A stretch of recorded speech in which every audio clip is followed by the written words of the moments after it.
Hello and welcome, patrons, to summer fucking camp. Oh my Woohoo! God. It's Uh, finally here. We are both very excited about this. we're so excited. And we dressed up and you can't even tell, but we're gonna do a reveal for the video version. So let me scoop my microphone. And Jesse, come on. Oh, yeah. Oh, we're both at the same time. Okay. Yeah, of course. I am Like wearing we're my... both wearing podcast gay stuff. Yes. Which you can still buy, you can't still buy. Actually, I have no idea. Yeah, by the time you're listening to this, things will also be available as iron-on prints. So that's exciting. So yes, hi everyone, welcome. I'm Lark, you know that. I'm Jesse, and we are talking about the original 1988 Hairspray. We are. Oh my God. As I texted you earlier, I was like, oh, I forgot. I knew that I loved this movie, but I forgot how much I love this movie. This is a truly excellent movie, and yeah, I also want to just remind folks that since there are many versions of this movie you can find, you really got to watch this one. Like, the other versions are okay, but nothing beats the original. No, definitely not. Okay, so yeah, we're gonna get right into it. What do we do first in this? Jesse, what is your relationship with this movie? So I think, and I talked a little bit about this in our Serial Mom episode, but unlike most Americans in the 90s, Hairspray was not my first John Waters movie. Serial Mom was. And so I actually didn't see Hairspray until literally college, when I was watching all of the available John Waters videos that you could watch, you know? So it doesn't hold the same sort of level of nostalgia for me, but it obviously is still an excellent movie. Yeah, so I don't have a super long relationship with this film, but obviously I love everything about it. Yeah. What about you, Lark? Okay, so I'm sure I've already said that my first John Waters movie was Cecil B. Demented, which I watched in high school. Actually, I watched it in middle school when I did a tour of the high school that I went to make sure I wanted to apply, which I always want to clarify. It was a public school. You just had to apply to go there. It was a public school for weirdos. But the homeroom equivalent at that school that I toured with my friend who I went with, people would just bring in a thing to be this is what we're doing today. And one of the kids in the class had brought in Cecil B. Demented. And I was just like, I love this. So... I feel like that is somehow an excellent movie to watch as a weird teen, to be because something about it is just so, this sort of exuberance of being fuck the system, weirdo art is just very, there's such a strong current through that movie at I don't know. Yeah. And so I don't know. And it is so fucking weird how few John Waters movies I watched over the years. I tried to watch Pink Flamingos when I was in high school and was I am not old enough for this. I think I'm still not old enough for that. Much like the Last Dance with Mary Jane, Tom Petty music video. I am still not old enough to watch that. And then I obviously watched Crybaby all the time. But I had a housemate who all she did was watch John Waters movies and Twilight Zone stuff, and was constantly drawing things from those. So I knew a bunch of quotes from this movie before I ever saw the movie from looking at her art. But I watched the musical first on an airplane. Interesting. Okay. Please, that's why, everyone. It was on a plane, and I was okay. And then was well, that was great. And I bet the original is 1,000 times better. So I got home and watched this version and was my heart. So I've watched it a couple times since then. This is probably my third or fourth time. And it's great. It's a really good movie. So yeah, that's my story. I love that, actually. I also find that funny because as a deeply depressed college student, I watched Pink Flamingos a lot. Yeah. Which in retrospect is like, man, I was so sad. Yes. Okay. So now I'm going to do a summary. I'm going to try and keep it brief, especially because I want to like really encourage you guys to go watch this movie. Get it from your library. Find your local like indie store that's still renting out DVDs, like whatever you have to do, watch this movie. If you all didn't already set up like a group watch on Discord, go do that. But here we go. Okay, so we have our main character, Tracy Turnblatt, who is a hair hopper. Is that what they call her? Whatever. She's really into dancing and having really, really tall hair. And it's 1962. Had to look it up because I had to look up when a bunch of Supreme Court rulings on segregation happened. And she really wants to be on this like dance contest show at the local TV station. And she's a super good dancer. So even though she's fat, she gets on, and also all of the boys are in love with her, which is great. She has a weirdo best friend named Penny, whose mom is like, I assume, a Christian. We actually maybe don't ever establish that, but she's like a real fucking prude weirdo. Yeah, she would be MAGA now. But yeah, she's totally such a freak. Derogatory. Yeah. Yes. And so they're really into dancing and also integration, and they make friends with the local Black kids who are only allowed on the dancing show one Thursday a month. And they're like, that sucks. We don't want that anymore. And so with the help of Miss Maybell, who hosts that competition, but then will also like show up sometimes as like a guest to host like the white kids competition. They like stage multiple events and win. Well, they win for one day and then the movie ends. So we get to leave being like, they won forever. And that's great. Also, everyone wears really great clothes. The end. Yeah. Yeah. You guys really, if you're going to watch one thing, it should be this movie. Yeah.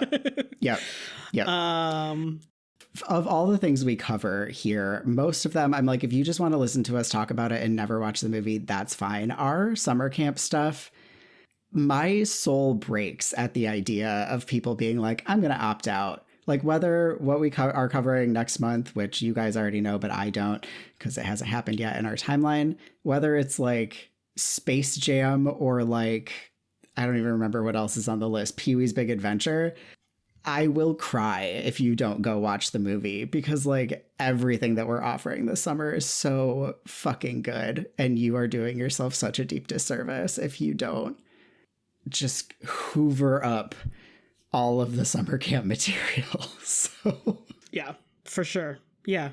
Treat yourself this summer is what we're trying to say. Yes, exactly. All right, Jesse, do you have headlines? And for today's headline, integration is no laughing matter. Amazing. I'm like, I need a little squirt. Oh my God. I know. The, of course, other alternative is the other greatest line in this movie, which is let's get naked and smoke reefer. But I think integration is no laughing matter is a much better line. It's so fucking funny. Okay.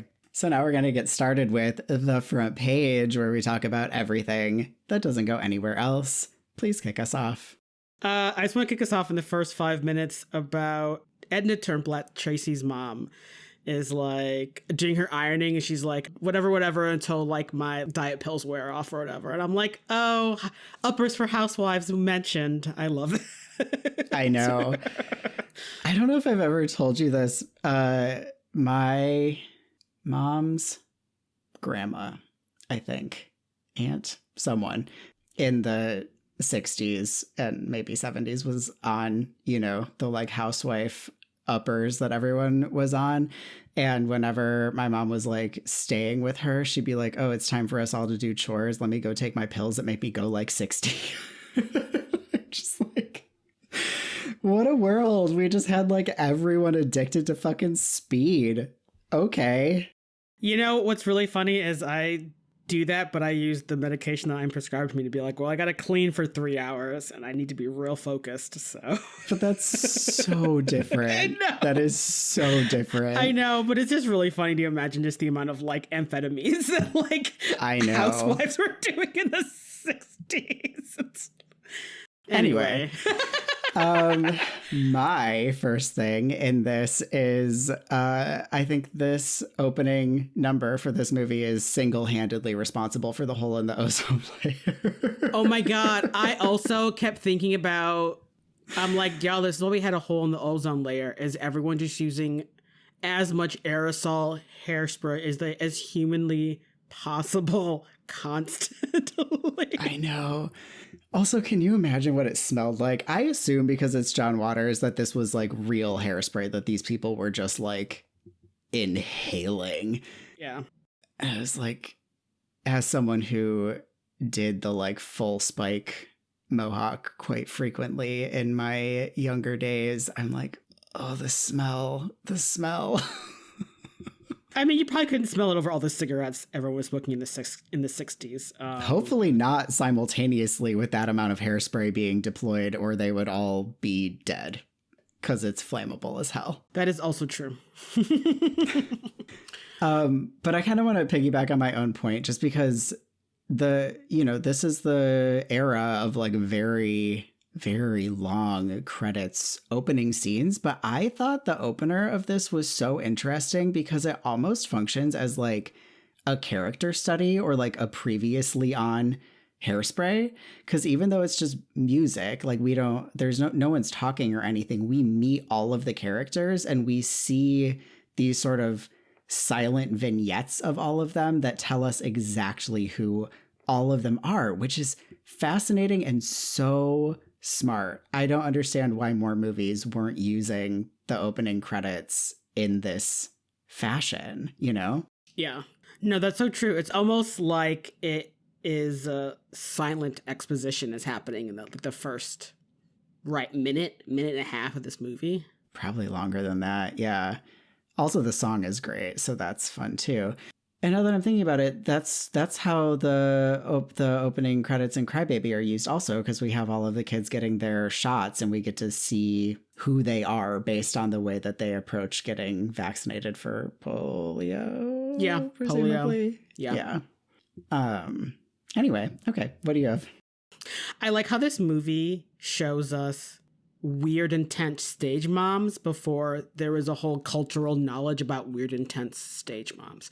Obviously, we're going to talk more about Amber's mom and Tracy's mom and Penny's mom later, but I'm just sort of like, it was very funny to watch this now where I'm like, wow, there's a whole, like when you say like stage mom, people are like, or like a dance mom, people are like, oh yeah, I know what you're talking about. But this is 1988. Like he is giving us the sort of, I think a lot of things about this movie is sort of like the more things change, the more they stay the same sort of vibe.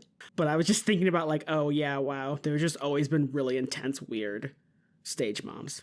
I bet that's true too. They just came into our cultural consciousness because of like, like mini documentaries on TV in the 90s where we sort of learned about them. Yeah. Yeah. It's actually, yeah. / like JonBenet Ramsey maybe specifically too. Yeah, and there's like a reality show, Dance Moms, that's very reality show, but it's also just like, yeah. I think between that and like JonBenet, you're sort of just like, I feel like there's a lot of not good things happening with these between these kids and their stage moms. Totally, yeah. Okay, I just wanted to say that at the point in the movie that we learn that Miss Maybelle speaks in rhyme even when she's not on camera, I was like, she had to run in with the Fae. Like, okay, headcanon accepted. Yes, she's really good at it too, which also makes it feel like a Fae exchange or whatever. Because I feel like if it was like just a curse or like a choice, it would be much more clumsy. But it is, pretty fucking good. Maybe that explains why one of her kids is a normal name and one of her kids is named Seaweed. Also true. Yeah. Weird shit happens when you mingle with the Fae. I mean, so. Baltimore is on the ocean, so I'm ready to accept that she had a run-in with a mermaid or something immediately. Yeah. Yeah. Yes. What do you have? So, listeners, when you watch the movie, John Waters has a cameo, the funniest cameo, where he is like quack psychologist. And it's like truly the funniest. It's so funny. Like, listeners, you first see him, he has, I can't describe it. He's like, it's like some kind of handheld device that has like a plate in front of it that has like a red and white swirl. So it's like sort of rotating, like he's trying to like hypnotize poor Penny. And you're just like, what even is this, my dude? I feel like those were in, I don't know, Looney Tunes a lot. I wonder if they were ever real. I mean, possibly. I feel like it could go either way with John Waters, where either this is straight out of like a Bugs Bunny cartoon, or this is a weird historical artifact that he saw 50 years, like, you know, however many years ago, and just like tucked it away in his brain. Yeah. Okay, my last thing here is that, so we have that scene with the beatniks. I love which is very funny. I love those beatniks. They're so fucking extra. I know. And like, I don't know, it's so funny that they immediately convince, you know, Tracy and Penny are trendsetters. They're like, oh, clearly this is the future. We got to stop ratting our hair. We got to start ironing it, you know? Absolutely going to be in ahead of their times. But I just love that the scene with them culminates with her just like busting out her copy of Howl and just like reading it at them unprovoked. It's so good. I know. And the fact that they're just like, okay, actually it's time for us to go by is really funny to me. Because it's just like, it's like they're ahead of the game, but they're still, I don't know, sheltered-ish kids where they're all just like, no thanks, okay, bye. Yeah. They took the one thing that was like accessible to where they are in, you know, their development, which is change our hair. Her hair looks cool as hell. And it's like, yeah, great. Welcome to Community Profiles, where we talk about characters. Let us start with our main character, Tracy. Like, to be honest, is there a better female character in a movie? Like, charming, fun, confident, is totally cool in her body, being a like fat teenage girl, which is fucking hard, and just also being like, I'm a like nonconformist who's into desegregating this dance thing, and not because, you know, she doesn't have like a big speech about it. She's just like, oh, this is clearly wrong.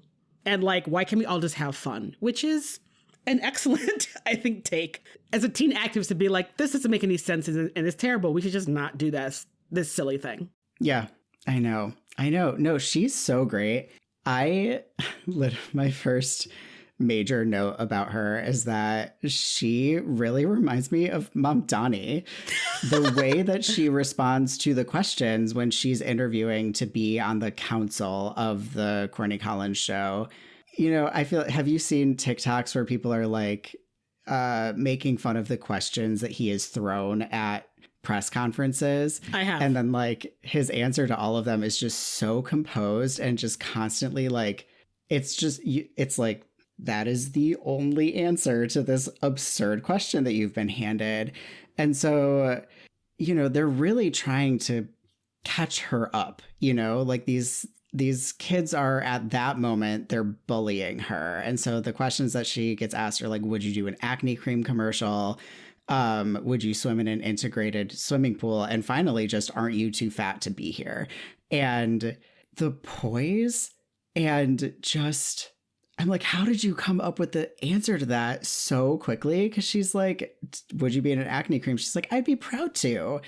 You know, and she gets a dig in at Amber. She's like, well, I've never been cursed with, skin blemishes. I know how devastating it can be on teenagers. And like, I would be so happy to do something that would help with that. And the question about the swimming pool, she's like, I certainly would. I'm a modern sort of gal. I'm all for integration.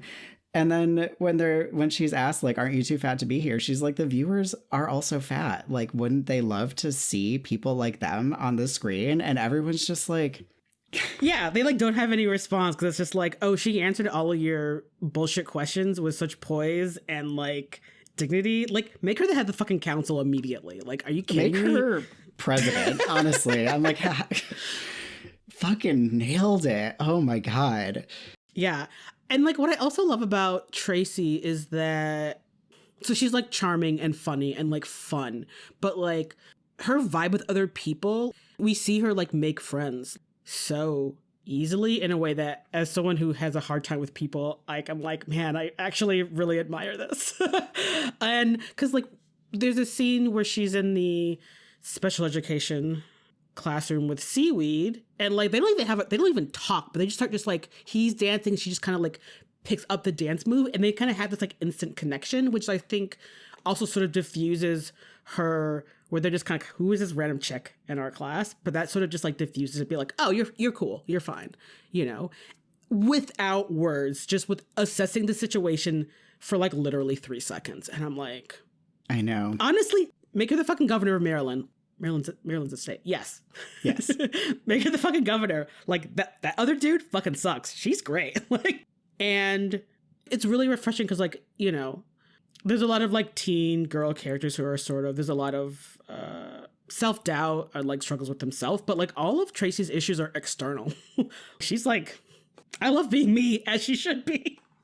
I know. You know? And even when the, you know, sort of body shaming is coming from her mom, which is, I think, psychologically probably the worst place that it can come from, she's just like, no, you know, like, no, thank you. And she sees her mom also experiencing those things about herself. Like, she's on diet pills, she is dieting, but when they go out, you know, when Tracy has gotten her spot and she's been offered this like sponsorship with Pinky, the what? Pinky, Mr. Pinky. Yeah, Hefty. The Hefty Hideaway. Yes, the Hefty Hideaway. You know, her mom gets a dress also, and then Tracy's like, we're going to the salon, like we're doing the whole thing. And when she's complimenting her mom, there's nothing fake or shallow about it, even though their relationship is a little bit tense because their interests are not aligned. She's just so like excited for her mom to like feel beautiful the way that Tracy feels beautiful every day. And I just think that's so nice. Yeah, I think, and like the level of self-assuredness you have to be like, my mother is telling me I should diet, and probably my peers are also saying that, and society's also saying that. She's like, no, I'm good. Like, I'm a growing teen, I should be able to eat this macaroni and cheese. And I'm like, hell yeah. You know? Yeah. And like, I also, what I really like about Tracy is I feel like the sort of like online discourse about the sort of online perfectionism of being a leftist, which I find deeply irritating and frustrating. I love that we see Tracy being a kind of imperfect activist here. You know, the whole like our souls are black but our skin is white is like very cringe, but it's also understandable from her perspective, you know, her and Link's perspective, where they're just like, I feel such an affinity to the sort of social justice and like, you know, the sort of racism that I'm seeing happening played out. And I'm like not with it at all, you know? And so it's like cringe, but like understandable cringe. And like more importantly, you're like a white activist who is just getting into it. It's just gonna be cringe, you know? Totally. And I think that for them also, Link really comes out of left field with his like politics and stuff like that, which is great. I love it. We have Tracy right up front. You know, she's a better dancer than all of these other white kids. And they're like, how did you learn to dance like that? And she's like, I watch the Black Kid Night. She, you know, the like astronaut, it was Black culture all along, always has been. Yeah. It's 1962 and she's like